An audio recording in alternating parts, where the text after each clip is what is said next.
ពីយន្តហោះចម្បាំង F-15I នៅឆ្នាំ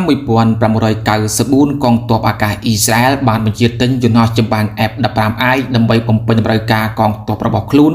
ដោយយន្តហោះប្រភេទនេះត្រូវបានធ្វើទំនើបកម្មចេញពី F-15 Eagle វាបានមកដល់ទឹកដីអ៊ីស្រាអែលនាឆ្នាំ1997មិនខុសពី F-16I នោះទេ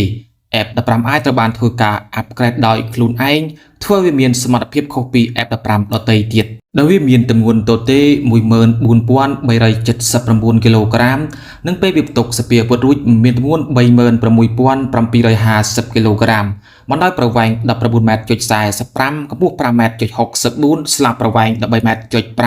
ប្រើប្រាស់ម៉ាស៊ីនចំនួន 2 Pratt & Whitney F100 PW229 ធ្វើឲ្យយន្តហោះចម្បាំង F-15I ហោះក្នុងល្បឿន 2650 ទៅ 2655 គីឡូម៉ែត្រក្នុង1ម៉ោងហោះបានចម្ងាយ 4450 ទៅ 5500 គីឡូម៉ែត្រចំពោះការបំពាក់ពេកជ័យកៅវិទ្យាវិញអ៊ីស្រាអែលបានធ្វើទំនើបកម្មវាឲ្យកាន់តែទំនើបជាងមុនដូចជាប្រព័ន្ធប្រឆាំងនឹងសង្គ្រាមអេឡិចត្រូនិកប្រព័ន្ធ jamming ប្រព័ន្ធសម្រាប់វាយប្រហារនៅពេលយប់ប្រព័ន្ធកំណត់គោលដៅនៃការបាញ់គ្រាប់មីស៊ីលប្រព័ន្ធគ្រប់គ្រងគ្រាប់មីស៊ីលនិងប្រព័ន្ធសំខាន់ៗមួយចំនួនទៀតដើម្បីស្របតាមភូមិសាស្ត្រក្នុងតំបន់ F-15I អ៊ីស្រាអែលផ្ដោតសំខាន់ទៅលើការទម្លាក់គ្រាប់បែក F-15I បំពាក់រ៉ាដាប្រភេទ APG-70I ចាប់សញ្ញាបានចម្ងាយ 160 គីឡូម៉ែត្រទៅ 170 គីឡូម៉ែត្រ